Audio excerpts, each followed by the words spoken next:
Live life so that you create good vibes.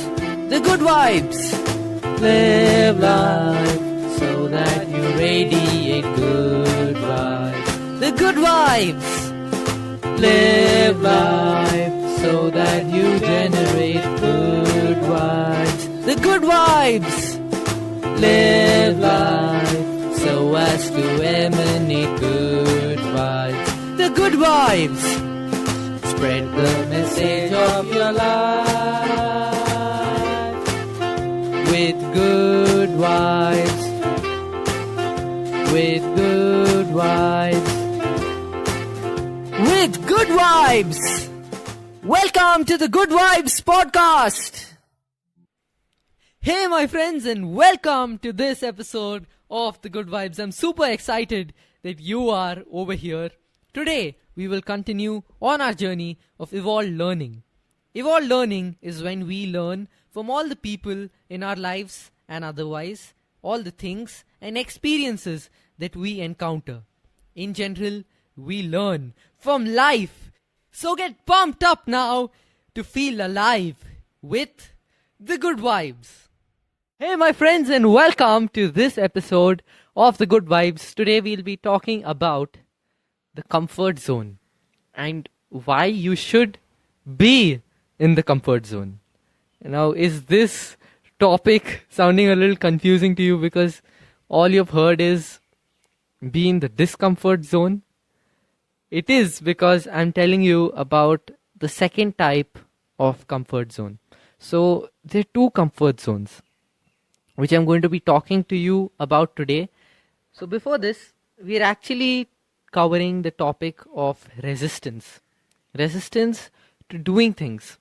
Have you ever felt that real resistance to accomplish or to do things? It may be a small task or it may be a big task.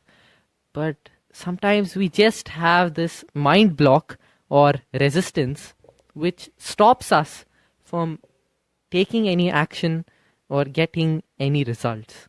And with this podcast, you'll know how to deal with that and why you need to deal with that. So you've all heard of the comfort zone, the zone in which we feel at peace, we feel comfortable, we feel that no fears are within our boundaries, we feel safe, and we feel protected in our own manner. We feel who we are is good enough. We feel protected essentially. And then a task comes up which either scares the hell out of you or makes you uncomfortable. So these are the two reasons why we face resistance. Either there's some fear of some sort.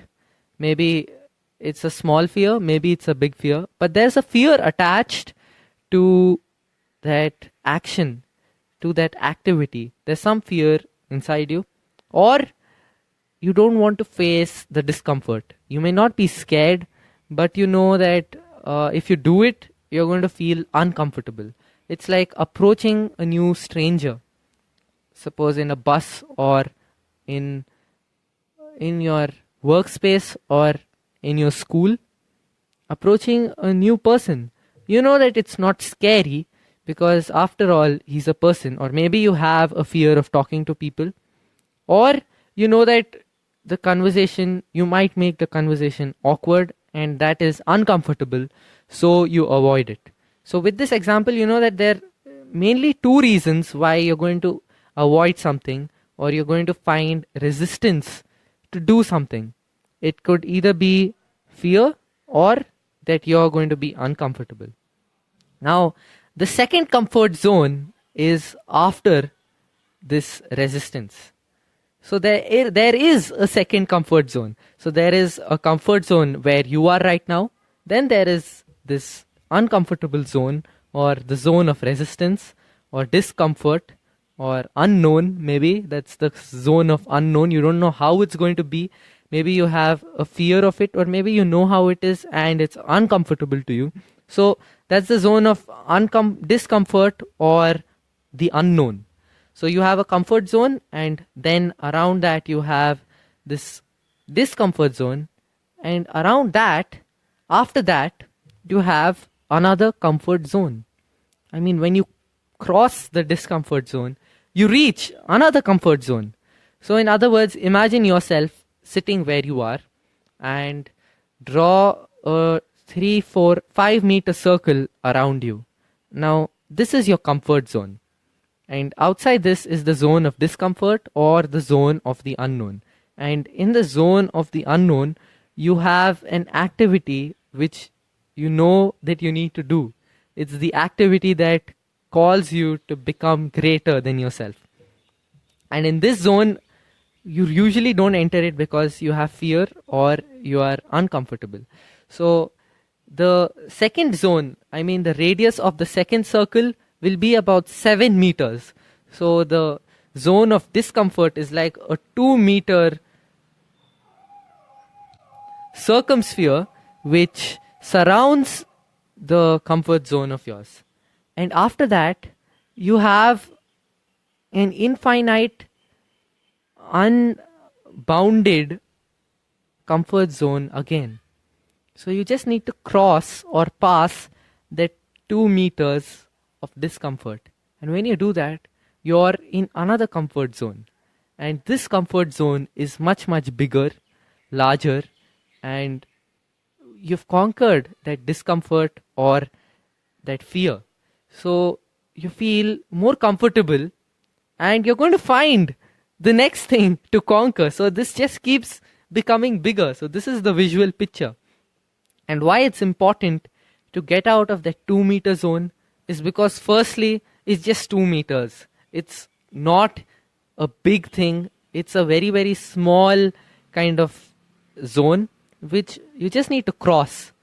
And once you pass it, you won't know, you won't start resisting the fact that you don't like it, or the idea that you don't like it or you're scared of it just moves out. So the important point to remember is you have to step into it again and again so that you make it a part of your comfort zone, so that it becomes a part of your comfort zone. It's not apart from your comfort zone. It's not a boundary. You actually kind of cut the boundary. You make it all even and you keep moving ahead. You just keep extending the radius of this comfort zone of yours. So as an example, I swim, and sometimes when you swim, you like to just stop at the ends of each lap. And after some time, even though you're not tired, you get used to the habit of stopping.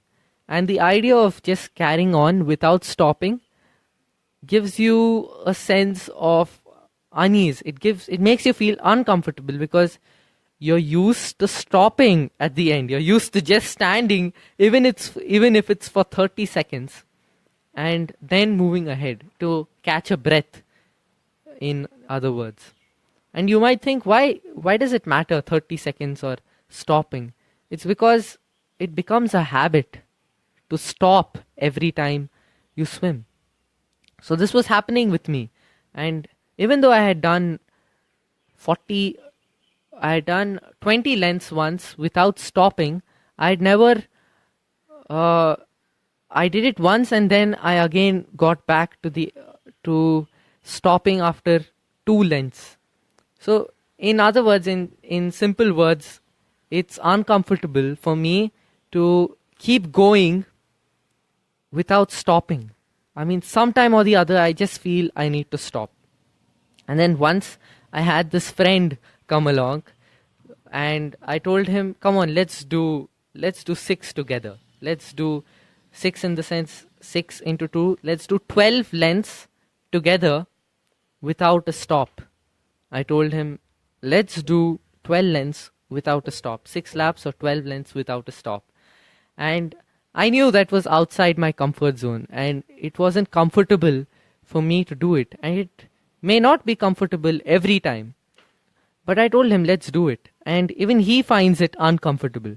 But because we both were going to do it, And because we said we are going to do it, we can't let each other down. So we just kept swimming. And at a point, it started getting uncomfortable, thinking that we're not getting to stop. But after some time, we got over that feeling and we started reaching the end. And the feeling of stopping really ended. And it just felt like another lap. It didn't feel as if we need to stop. It didn't feel as if we need that breath. We just kept pulling along and we got out of that discomfort, this uncomfortable area, and we went into a very comfortable kind of swimming lap, and we sprinted in the end, and we had a lot of fun because it feels good after you grow, after you push yourself and reach the next level. It feels very, very good, and it feels good from the inside. It's not something we need to announce to the world. It's not an Olympic victory or something of that sort. But the body just feels good. Your mind just feels good that you've pushed yourself and you've created a new milestone. You feel happy and proud about yourself for doing that. So that's why I encourage you to go beyond this small, uncomfortable, or something that scares you. I mean, tackle it every single day. If you're scared of talking to people and you see that talking to people is a part of your life's mission, you may need it in some place, go on and start talking to people. Even if you're scared, even if you're dead scared at the start and you're a really bad conversationist, go and practice it. Only when you practice it will you discover that you can do it and that it's easy and it becomes a part of you after some time. If you're resistant to doing something which you need to do, like cleaning the room or something of that sort, just start it. Once you start it, you're going to still feel uncomfortable in the process. But the trick is to keep doing it till you get over it. My friend said it really well. I asked him, don't you get tired after you keep swimming for some time? And he said, no, after some time, the tiredness goes. I don't feel anything. I just keep swimming. And the same way, if you keep doing it, if you keep at what you're doing, if you're persistent at what you're doing, what you're essentially doing is you're getting into a zone where that discomfort or that fear really doesn't matter. Because you've done it so many times that you get over it. So try it out in your lives. If you're being less mindful, or if you're being less intentional, or if you're facing a challenge, let's take any challenge of your life and that you don't want to face, that you're scared of doing, or that you don't feel like doing, go and do that 100 times more than you usually do it. I mean, take massive action towards it. Keep doing something towards achieving or conquering that fear or challenge. And suddenly you'll see that the discomfort of fear really doesn't matter. The resistance is gone. It now becomes a zero resistance path because you have crossed the resistance area. And when you do that, you're going to feel mighty. You're going to feel really, really good about yourselves. So that was today's message, to tell you to keep going on that path and cross all your challenges, cross all your fears, conquer all your fears, and get into that state where you don't feel them anymore. I mean, that's a powerful state to be in. That's a state where now you can think of the next challenges and be in a mindset that you can conquer anything. That's the place to take decisions from. That's the place to think big from. And that's why I encourage you to get into that zone of zero resistance, of infinite possibility. That was today's podcast, my friends. I hope you found value from it. I'll meet you again next time. Hey my friends, did you enjoy this podcast? If you did, do rate, review and subscribe to it on iTunes or whichever app or application you are using. And if you feel someone in your life needs to hear this message, don't think twice about sharing it. Or if you feel this inspires you to record one of your own podcasts, go ahead and spread the good vibes. Spread the message of your life with good vibes. With good vibes.